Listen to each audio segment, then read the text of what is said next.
What's going on, guys? And it's time. It's what, Vader time? No, it's not Vader time, but it is time. UFC 127, brought to you live and in living color on pay-per-view tomorrow night. It's gonna be a good one. We have 5 matches. Well, 5 fights, if you will, excuse me. Some of these, 2 of these, I looked at these and I said, oh, those are easy picks. 2 of those I looked at and said, nah, I need a little convincing. And one of them, I did a complete 360 on once I did a little research on past happenings or whatever, or recent happenings. So without further ado, what I'm going to do right now is I'm just going to go ahead and get into it. Once I turn my phone off, or turn it on silent, let's just get into it. Gotta pull the spectacles out for this one, because I wrote down a whole nice little list of things. And yes, I am using a pink clipboard because I can do that. And when you're Chris Chaos, you can do whatever the fuck you want to, and I normally do. So, without further ado, the 5 fights going on. Fight number 1, you got Kyle Noke versus Chris, what's his name, Kamazi, or Kamazi, I think it's Kamazi. Both were on Tough, or The Ultimate Fighter, if you will. Team Lytle versus Team Ortiz. Both were selected Team Lytle. Let's see if I can get this somewhere here. There we go. Now that's a little bit better. Both. Now it kind of looks like I'm looking off a cue card instead of looking at the camera. But anyway, both made it into the house. They were both chosen by Chuck Liddell for his team. However, Kamazi, which you may or may not remember, suffered a broken jaw in his fight to get him into the house. And we found out on, I think it was the 2nd or 3rd show of the season, we found out that that was going to keep him from fighting. So he had to move on. And he was pretty much disqualified from competing, you know, because being the way the UFC is, they're not going to have fighters fight when they're hurt, especially when they've got a broken jaw. So he was gone.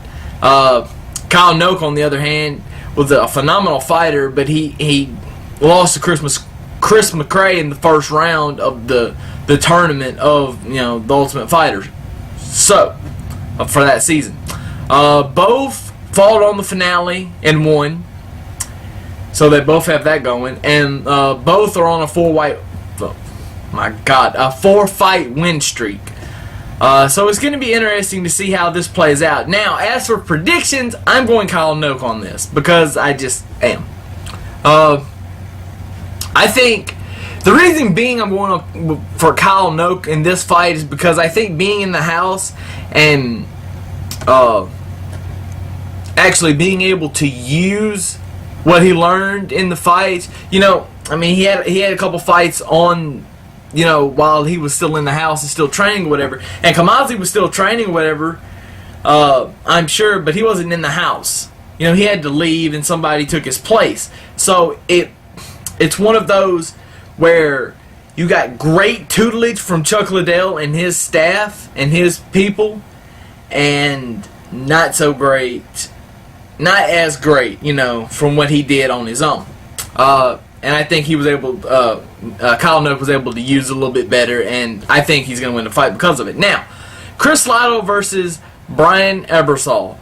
What a fucking hard fight to predict.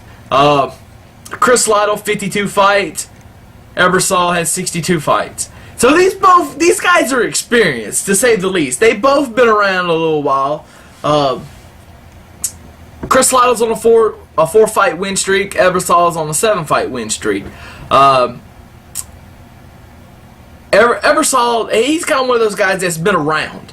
Okay, he's fought for pretty much every fight league that you can fight for in his MMA career, which has spanned like 15 years or something like that. So he's seasoned, he knows what he's doing, and he I mean, he's fought different fighters from all over the world.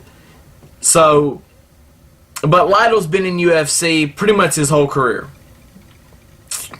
Not his whole career, but the last part of his career, I should say. Ebersole is going to make his UFC debut this Saturday night at UFC 127. Lytle has had 19 fights in the UFC. His first fight coming all the way back at UFC 28, which he lost. And then he come back to UFC 47, I believe, and lost that one. And then come back and then finally won a UFC event after being out a couple of them. But overall, he's only 9-9 in the UFC. So, I mean, I love Chris Lytle, okay? I just want to make that completely apparent. I love Chris Lytle. The problem I have with Chris Lytle is he's not been consistent. Now, I don't know anything about Brian Ebersole. I don't, okay? Looking at his fight history, like I said, he's bounced around a lot. So I'm going to have to go with Chris Lytle just because of what I know about Chris Lytle and his fighting style, the way he goes about training for his matches and stuff over Brian Ebersole, because like I said, I don't know anything about him. He's had it's taken him 62 fights to get to the UFC. And Lytle did it in like not even 20, I think. Something like that. But then again, Lytle, he's been there, but he's only 99 in UFC, so there you go. But I'm still going Chris Lytle. And that, my friends, was the prediction. I just made that right now for the first time. I've went back and forth. I just now made it. The next fight is Rivera Sotiropoulos versus Dennis Siver. I love George Soti. Soti is his new nickname. I am christening him Soti.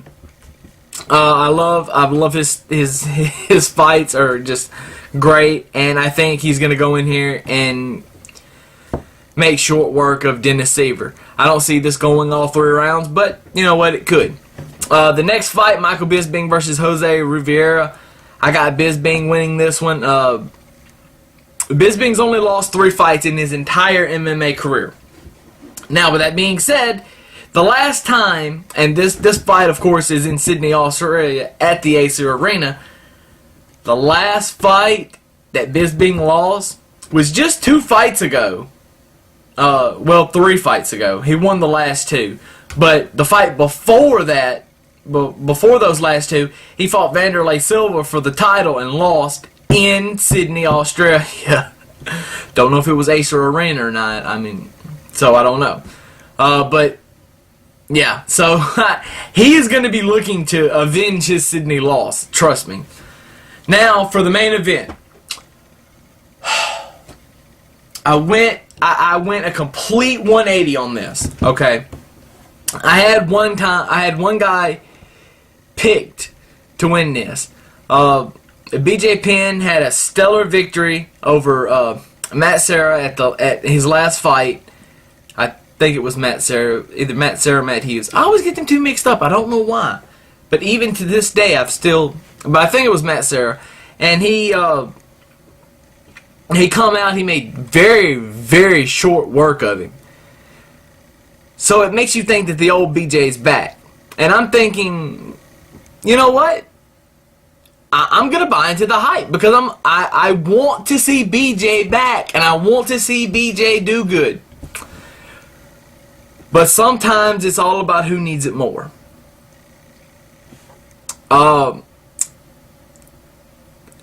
Fitch needs this more. My prediction is Fitch. And I'm going to tell you why. My prediction is Fitch because Fitch went into a fight against Thiago Alves last year. And Alves didn't make cut. He didn't make the weight for the weigh-in. So it was just kind of a catch fight, and Fitch destroyed him. Well, I wouldn't say destroyed him, but I mean he won. So Dana White said, "Okay, John Fitch, you are now the #1 contender to the welterweight title. You are going to fight GSP." But then after he said it, he got to thinking. And that's usually when you mess up. And that's usually when you screw somebody too. Not to say that Dana White screwed him out. But Fitch had... he's not like well received by fans. Like, fans don't love him like they do certain fighters. You know, everybody has their certain fighter that they just absolutely love. Okay? Mine is, well, actually I have a couple. But GSP is probably the top guy. As far as UFC goes, overall, I'm a fan of Bobby Lashley just because he was a former wrestler, as am I, so I know where he's coming from in his background. Now, Fitch was #1 contender, but Jake Shields, who was the, I think he was the light heavyweight champion for Strikeforce, left the company and signed with UFC last year, had a fight, absolutely dominated and won, and very impressive fight. Now I'm a Jake Shields fan, as far as I like watching him fight. Now, Dana White felt like GSP and Jake Shields would have a better fight than John Fitch and GSP. Okay, that's fine. You are the president of the UFC. I have no problem with that. You have to get it done. Alright? You have to put on the best fights that you possibly can put on to sell tickets. And that fight, without a shadow of a doubt, in my mind, and probably everybody else's, is a bigger fight than John Fitch GSP. Because I want to see Jake Shields come in and get dominated. For a couple of reasons. But I will get on that later. Okay? This is UFC 127. That don't happen until UFC 129. So brace yourselves because it's coming. But I think John Fitch needs this. Because he needs to make a statement and he needs to make a claim. He's kind of just wandering around now. His name is in the welterweight division. And he needs this win. He needs to beat BJ Penn. And it needs to be dominant. For him to stake claim at the belt. Think about it. He needs to stake claim to the belt. And, well, that's the only way he's going to do it. He has to win and it has to be dominant. So I'm going John Fitch because I think John Fitch is motivated enough to get it done. And I think BJ's on the last leg of his career. I'm just saying. I'm just saying. I want to believe the hype. I want to believe BJ is back. But I don't. BJ, if you go in and knock out John Fitch, you're back. I'll get on here and I will shout it as loud as I can. Because everybody knows I talk loud anyway. I will shout it from the rooftops that you are back. And you are ready to go back to the title. But until you do, until you beat John Fitch,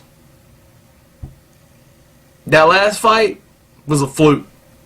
Not really a fluke, it was just you were just the better fighter that night. And you were well...